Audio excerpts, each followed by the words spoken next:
Buenas noches, amigos oyentes, televidentes, internautas, hermanos migrantes, ¿cómo están ustedes? Esto es Un Café con JJ en Ecuador TV.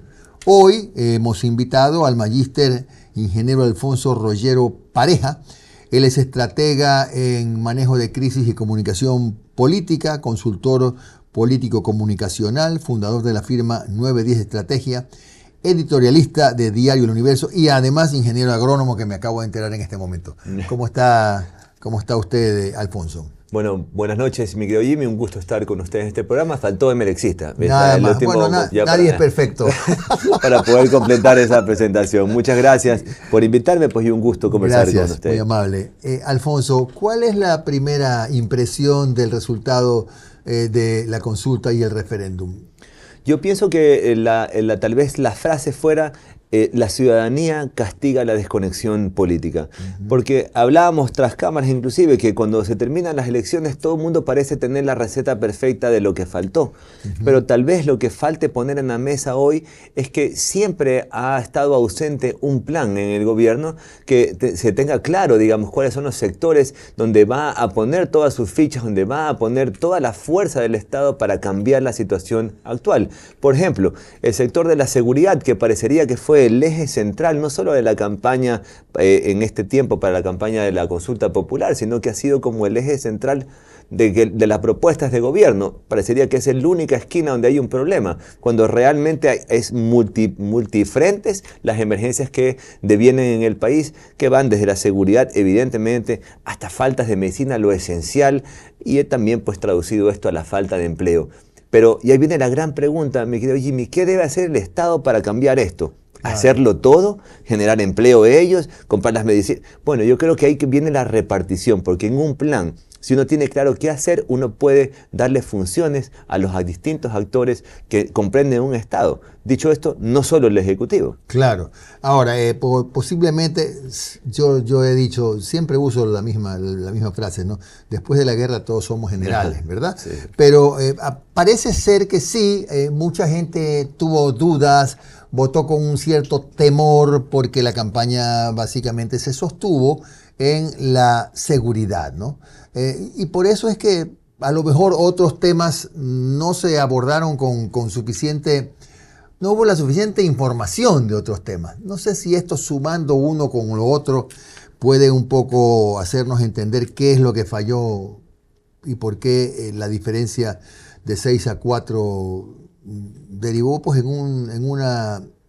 No quiero hablar de derrotas porque no... Una llamada de atención importante. Claro, yo noto una derivó señal. en esa señal, sí. Yo noto como una alerta, porque uno lo puede tomar como una derrota si uno tiene un análisis muy corto, pero lo puede tomar si uno mira profundamente. Uno dice, bueno, a ver, hay un 40% de ciudadanos que han ido a votar, que eso traducido en votos son tantos millones de votos, que desea un cambio en ciertas cosas estructurales. Tal vez el timing donde se ha hecho la consulta popular con la cantidad de emergencias y con lo que venía sucediendo en Ecuador pudo haber jugado en contra. Pero también es importante saber por qué la gente pudiese votar no. Y yo diría 4 cosas, Jimmy: porque tiene miedo, porque las propuestas de seguridad, más allá de demostrarle que iba a haber eficacia o eficiencia en esa arista, le pudo haber preocupado temor, le hubiera producido temor. Otras que la gente no entendió lo que estaba votando. Yo considero que, y hemos visto varios videos ahí en las redes, que eso no miente porque son videos orgánicos y nos dicen la verdad. Mucha gente no sabe para qué iba a votar, porque nuevamente hay tantas emergencias en el Ecuador de hoy que la elección era un asunto a cumplir porque si no lo multan, pero tal vez no era ni siquiera parte de mi entendimiento. Número 3, diría, no tiene simpatía tal vez con el gobierno actual. Es posible que haya perdido la simpatía o nunca la tuvo.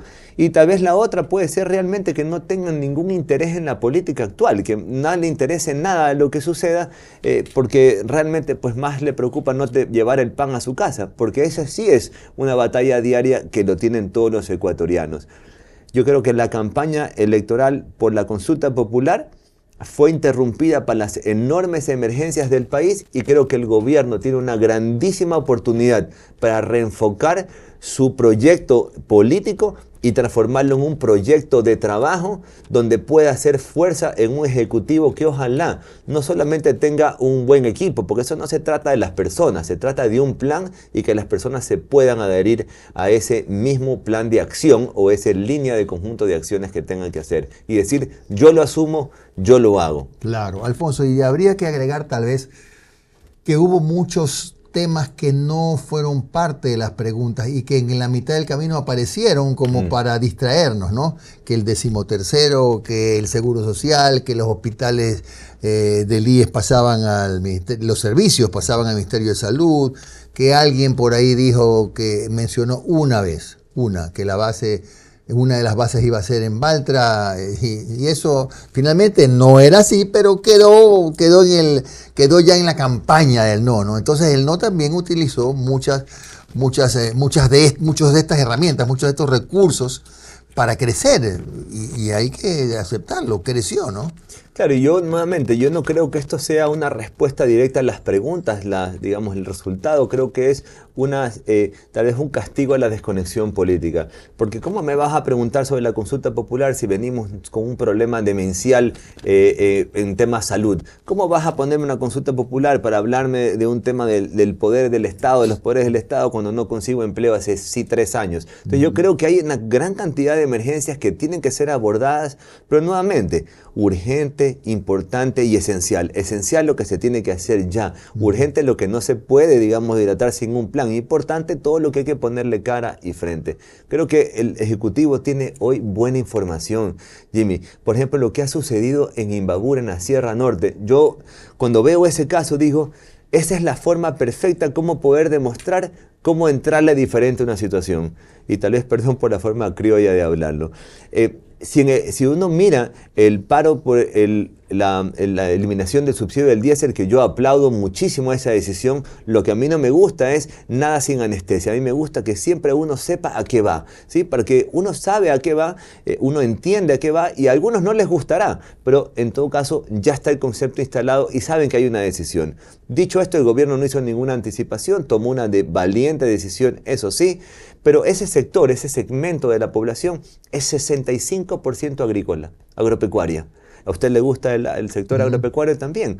Si en la ecuación económica el diésel dispara los costos de producción, hay un problema, pero no por el diésel, por la productividad. Quiere decir que están produciendo muy poco para que cierto cambio en la variación del precio del diésel haga que usted pierda más. Entonces, ¿qué quiere decir? Que el gobierno pudo haber atajado esto como un problema de productividad. Vamos a trabajar en cambiar los cultivos que tengan mayor margen o mayor rentabilidad. Para eso, crédito público, pero crédito que vaya acompañado con el ciclo biológico del cultivo, porque no puede ser que me cobren antes que yo coseche. Es que son cosas que parecerían básicas, pero suceden. Suceden hoy en Ecuador, al día de hoy. Créditos que son impagables porque antes que yo vaya a cosechar ya me están cobrando todas las cuotas. Entonces ya perdí mejor mi cultivo. Entonces yo creo que hay distintas formas como poder acceder a soluciones, pero de raíz. Porque el problema no son los conceptos. El problema es cómo es la forma, cómo los están abordando y las soluciones que salen después de esa forma de abordaje. Alfonso, bueno, esto es un poco llover sobre mojado, pero vale la pena conversarlo. A lo mejor una alternativa interesante pudo haber sido postergar la consulta, ¿o no? Yo creo que el gobierno ya tenía planteada su consulta y tenía... Ya estaba jugado, ¿no? Sí, porque yo creo que es muy desordenado lo que tienen. Noto que no hay orden. Como no hay plan, no hay orden. Sin plan, no hay orden. Y creo que al no haber un plan, evidentemente todo se vuelve un desorden. Entonces son oportunidades perdidas. Porque también políticamente, si uno nota, digamos, el momento que íbamos a llegar a la constituyente, iban a revivir a partidos políticos probablemente y generar posiblemente mayor oposiciones o más dificultades en poder lograr lo que no logramos increíblemente, que son consensos mínimos. Claro. Si no tenemos consensos mínimos, ¿cómo vamos a desarrollar una constitución donde nos tiene que no solo servir para hoy, sino que ojalá con un horizonte de 30, 40, 50 años, 100 años, ojalá fuese así, claro, que tuviese la inteligencia para pensarse en un marco de reglas y normas donde todos vivamos, que las podamos respetar, ahí viene el respeto a la autoridad que es inexistente en el Ecuador, y que todos podamos progresar. Y esta parte es la más difícil, porque no debería depender de nadie, sino de la libertad y la capacidad de cada uno de querer estar mejor. Claro. Bueno, también para terminar en este bloque de analizar el sí y el no, la consulta, hay que reconocer que finalmente resultó esto de haber un poco limitado, reducido el debate al no, pues no le des un cheque en blanco. No, no, no. Casi que sin entrar al análisis profundo de las preguntas. Y a lo mejor fue un poco un voto en plancha entre poco informado, entre gente que contrasta con el gobierno o que no quiere al gobierno, como dijo usted hace un momento, y se hizo un globo, ¿no? ¿Sí? Y tal vez nadie lo detuvo, porque tal vez nadie pudo irrumpir, digamos, ese estatus como estaba la situación, porque yo veía tal vez a un gobierno confiado de que podía lograr una excelente votación, nuevamente las encuestas con una gran dificultad, porque yo veo que mucha gente le echa las culpas a las encuestas, pero las encuestas toman una foto del momento, ya viene la interpretación de la data y demás, ya si hay encuestadoras que cometen errores a propósito, por decirlo así, ya eso es otra historia, son otros 50 pesos, pero lo que está claro es que en el Ecuador de hoy es bien difícil encuestar, pues vaya usted pues y encueste en la Trinitaria y deme la votación del sur de Quito. Es que hay lugares que son impenetrables ya para las personas regulares. Es increíble también pensar que esa noche, mientras ganaba el no, había una cantidad de fuegos artificiales en lugares donde hay sospechas de que existe gente tránsfuga. Entonces dice, bueno, en este Ecuador del desorden... En el Cerro de las Cabras de Durán fue una fiesta. Entonces uno dice, ¿qué? En este Ecuador del desorden, ¿uno qué busca? Uno lo que busca es libertad para poder tener paz, pero necesita un Estado que tenga la capacidad de darnos esa protección para tener libertad. Entonces la seguridad es importante, es vital, porque un gobierno democrático tiene que hacer solamente 3 cosas. Yo pienso que los gobiernos que hacen más es cuando cometen errores. Salud, seguridad y educación. Por favor, esas 3 cosas se arregle. Y eso sí, la diferencia y la gran asimetría que hay en este país entre el rico y el pobre, esa es la que hay que acortar. ¿Pero cómo? Con dádivas, con bonos. Por favor, eso hay que eliminarlo, porque eso es un ciclo vicioso de dependencia, que siempre ponen al más pobre sujeto a un político salvador que venga a arreglarlo todo. Y eso no existe, Jimmy, en la vida. ¿A quién no ayuda en la vida uno? Claro. No, las bendiciones ha de ser, porque al final y al cabo uno tiene en la vida que valerse por sí mismo. Y ese político salvador, señores, no va a llegar. Lo que sí va a llegar y debería llegar es un plan concreto de trabajo que permita al ser humano, al ciudadano ecuatoriano, poder planificar hoy y planificar a futuro. ¿Suena difícil? No, no debería ser tal. Claro, después de un rato que regresemos en el segundo bloque, vamos a hablar de qué se puede hacer con lo que hay, con la Constitución que hay, que es la del 2008. Ya regresamos.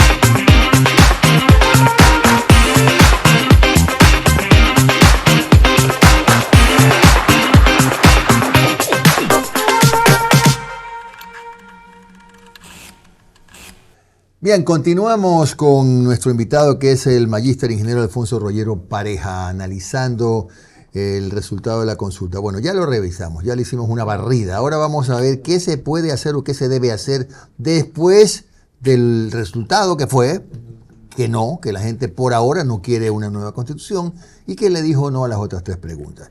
Bien, ¿qué debemos hacer? Por ejemplo, lo que hay es una constitución del año 2008 que, por ejemplo, en el tema de las áreas estratégicas, pone de alguna manera trabas a la inversión extranjera. ¿Cómo se cambia eso? Bueno, arbitraje internacional vendría a ser, digamos, tal vez la querella más amplia que se ha escuchado acerca de la imposibilidad de traer nuevas inversiones. Pero yo creo que fuera de esa óptica, Jimmy, sí que hay cosas que se pueden hacer de forma rápida y urgente. Por ejemplo, algo que no se puede demorar, que es el tema de las medicinas. En esto, ¿qué se tiene que pedir? Toda la ayuda necesaria para que un gobierno pueda movilizar compras de ¿qué? De todas las medicinas básicas, pero también de aquellas que son de altas complejidades. Gente que muere porque no tiene los tratamientos completos. ¿Culpa de este gobierno? No, es culpa de un sistema que hay que romper el sistema y tratar de generar no solamente cooperación, educación en esta temática, que no, los países del mundo sufren también esto, no somos los únicos. Creo que tenemos que buscar todas las ayudas necesarias y herramientas que existen para poder ser efectivos, ser rápidos y sobre todo yo diría, estar conectados con el dolor ciudadano. Hay mucha gente que muere porque no hay ni alcohol para operar. Pero esto nuevamente no es culpa de un político o de un gobierno. Es un sistema que es un sistema putrefacto donde la gente robaba bolsas de cadáveres. O sea, eso es ya estamos hablando del nivel más bajo de inmoralidad, digamos, ¿no? Porque ya viene la maldad. Pero luego de eso, yo creo que hay una importancia mayor. ¿Qué sectores productivos en el país son los que van a prender la hélice y el motor? Es el sector agropecuario con la eliminación de tarifas, con la apertura del puerto de Chancay, que vamos a hablar con el mercado de China y Estados Unidos y también abastecer a Europa. ¿Cómo vamos a mejorar nuestra carga segura, que vaya con seguridad, digamos, y evitando que vaya contaminada con tanta droga, para que nuestra reputación en Ecuador sea conocida por lo que somos como exportadores de productos frescos, no de tamañas cosas que no son ni siquiera producidas en nuestro país? Creo que tenemos que tener un pacto internacional diferente, donde los países donde sean capturadas las drogas, o en Ecuador, si es capturada la droga que va a determinado país, también sea de una otra forma un aporte hacia las fuerzas del orden de parte de la comunidad internacional, que también está inmersa en este problema. Creo que el crédito agropecuario va mucho en aras y en orientación de ordenar un país que no sabe dónde está la parte productiva o cuál va a ser el sector productivo que va a tener el mayor énfasis. Y hablábamos de educación hace un momento. Antes de entrar a la educación, que me interesa muchísimo, el acuerdo con Estados Unidos, que también es una gama de oportunidades para, sobre todo, invertir en el campo, sobre todo. En el campo y en la tecnología, porque estas dos palabras deberían estar bastante unidas. Un país que sea deficitario en información edafoclimática o, digamos, de lo que viene en el clima, ¿cómo puede programar una siembra? ¿Cómo puede programar una cosecha? Es que estamos en el siglo XXI, no en el siglo XVII. Es que Ecuador debería tener información pública para que los agricultores puedan tomar mejores decisiones, capacitación para que puedan entender esta información, crédito para poder ordenar lo que van a producir y cómo emprender esta tecnificación, poder conectar las vías del país para que no solo sean seguras y sean estables, sino que lleguen al puerto de la forma no solo de seguridad, sino en las condiciones que debe llegar. Y hablando de la importación, tanto comercio que se genera en este país también, la producción local que pueda hacer distintos tipos ya de producción terminada, las sedes dentro de los puertos, que yo imagino un país que tiene miles de oportunidades, porque Jimmy, somos un país que evidentemente teniendo todas estas potencialidades, hablamos del tren, de las cargas mineras, de los productos petroleros, es que tenemos todo a la mano, no nos falta nada, lo que nos falta es un gran plan, un orden. Y eso sí, un Estado que vaya empujando, un gobierno que empuje esto, un legislativo que empuje este objetivo. Y ahora sí lo que falta, una sociedad civil que es imperceptible, invisible, que no interpela al poder, que no entrega ningún producto, que solo critica y muy poco aporta. La sociedad civil, las cámaras, las universidades, los colegios profesionales tienen que salir del andarivel de la crítica y entrar en un andarivel de la propuesta y ojalá de tomar ciertos riesgos también, porque criticar es facilísimo, hacer es complicadísimo. Claro, es lo que yo he dicho, por ejemplo, respecto de cosas muy buenas que se han visto en la academia, en esta discusión de la consulta. 4 o 5 universidades presentaron, sí. Eso estuvo muy bien, pero tiene que dar un paso más. Si estamos hablando de la necesidad de construir un gran pacto social, qué importante es que la academia participe activamente, ¿verdad? Sí, claro. Y estamos llegando, hablando de la academia, a un tema que para mí es también altamente sensible, la educación. Si nosotros no apostamos por la educación, ahora parezco yo el entrevistado, si nosotros no apostamos por la educación, no sé si coincidiremos, Alfonso, este país difícilmente pueda salir del estado en el que está. Hay que apostar por la educación, como lo hicieron países europeos, como lo hizo Alemania después de la guerra, Japón, o sea, países estaban destruidos, apostaron por la educación, apostaron por las ideas, por la innovación. ¿Por qué no podemos hacer eso acá? Usted sabe que en el mundo hay un concepto o unas siglas que son STEM.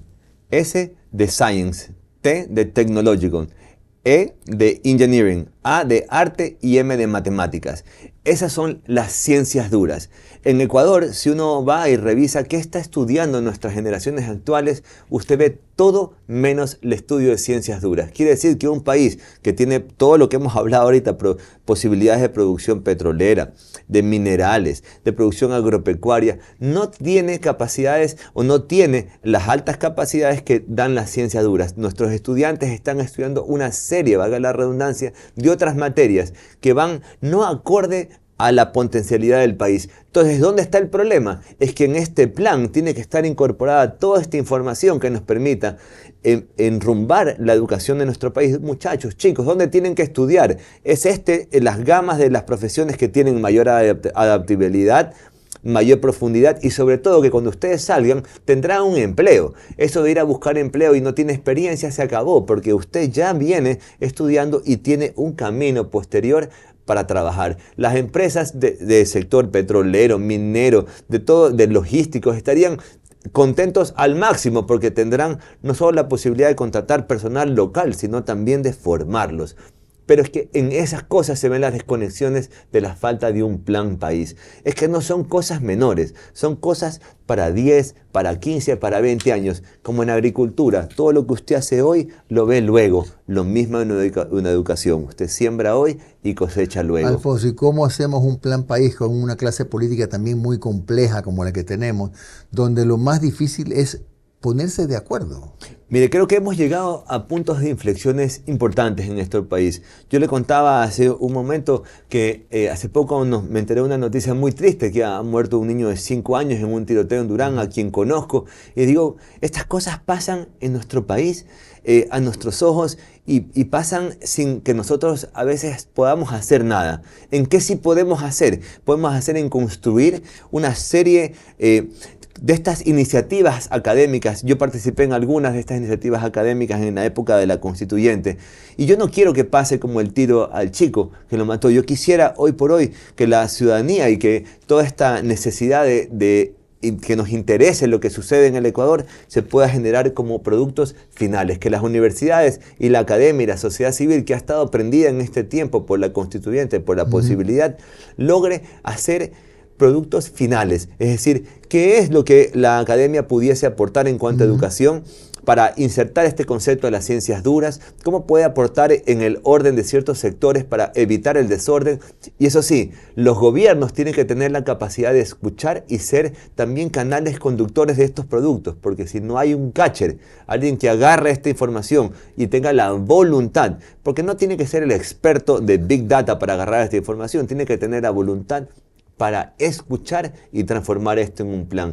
La sociedad civil sí puede aportar y los políticos se tienen que dejar asesorar gratis por el sector académico o la sociedad civil que tiene la prestancia para hacerlo. Claro.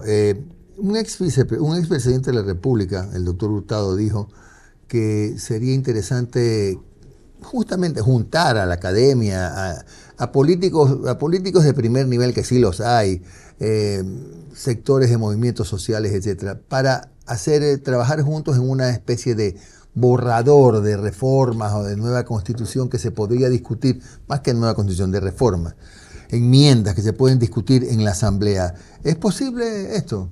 Yo creo que tal vez fuera más fácil hacer un paso previo, pedir a las organizaciones, a la sociedad civil, ¿qué comprende usted como el problema? ¿Cuál comprende como la solución? ¿Y usted qué puede hacer para arreglar o ayudar en esta problemática? Con eso uno puede plantear un problema, una solución y también tener una función. Ahora sí, este interlocutor que debe ser el gobierno, que es el que lleva la llave maestra de lo que sucede en el país con el Estado, digamos, entero, son los que deberían tener la capacidad para abrir camino y que estos privados, esta sociedad civil, estos interesados en la temática tengan la posibilidad de ejecutar lo que ellos han planeado. Más libertad significa también más compromiso, porque si queremos ser libres tenemos que salir de nuestro enemigo, que no es el enemigo político, Jimmy, es la pobreza. Pobreza extrema en 13%, perdóneme, pero es imposible pensar que en un país que produce alimentos exista gente que no coma los 3 veces al día. Eso es imposible de creer al día de hoy en un país que justamente es conocido por aquello. Claro, ha sido una sucesión de errores a lo largo de los años, porque también hay que reconocer, no se le puede cargar la responsabilidad al 100% del gobierno de hoy. No, jamás lo haríamos. No, yo lo sé, pero es una sucesión de errores.